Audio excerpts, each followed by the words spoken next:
కల్తీ మద్యంపై బీఆర్ఎస్ నేత ఒంటెద్దు నరసింహారెడ్డి సంచలన వ్యాఖ్యలు చేశారు.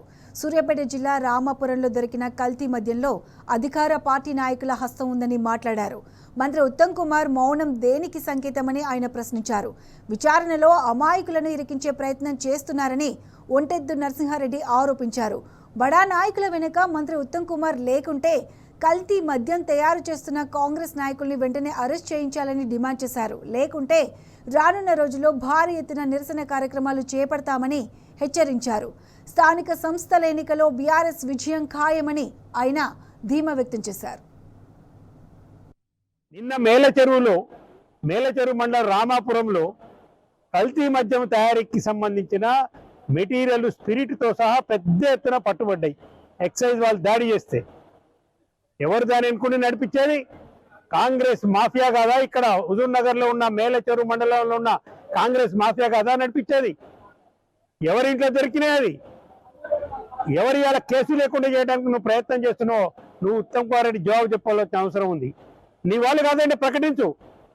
ఈ కల్తీ మద్యం మెటీరియల్ కు మా నాయకులకు కాంగ్రెస్ పార్టీకి ఏం సంబంధం లేదని ప్రకటించి ఒక్క మాట. దమ్ముందా? ప్రకటించే దమ్ముని కానీ అడుగుతున్నా నేను. ఎందుకు ప్రకటించావంటే వాళ్ళు నీ వాళ్ళే, ఉత్తమ్ కుమార్ రెడ్డి శిష్యులే. ప్రజల ఆరోగ్యాలతో కల్తీ మద్యం తయారు చేసి వందలాది మంది అలా ఆల్రెడీ కల్తీ కళ్ళతో చనిపోతున్నారు రాష్ట్రంలో. ప్రజలు చచ్చిపోయినా మీకు అవసరం లేదు, మీకు డబ్బులు కావాలి.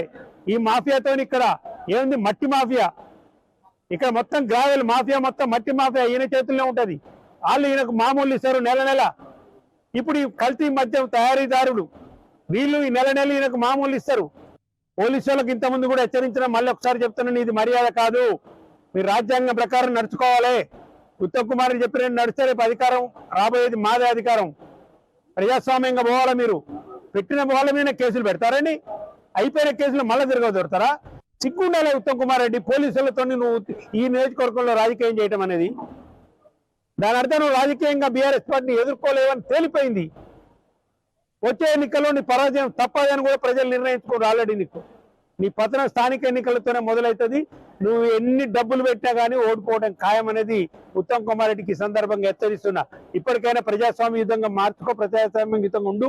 ఇప్పుడు ఈ కల్తీ ఎవరైతే మద్యం దారులు ఉన్నారో నీకు నిజాయితీ ఉంటే మా వాళ్ళు కాదని ప్రకటించి వాళ్ళ మీద కేసులు పెట్టి లోపటి చూద్దాం. మరి నీ ప్రతాపం ఏందో, మరి ఇప్పుడు నీ నిజాయితీ ఏందో ఈ దెబ్బకు కనబడుతుంది.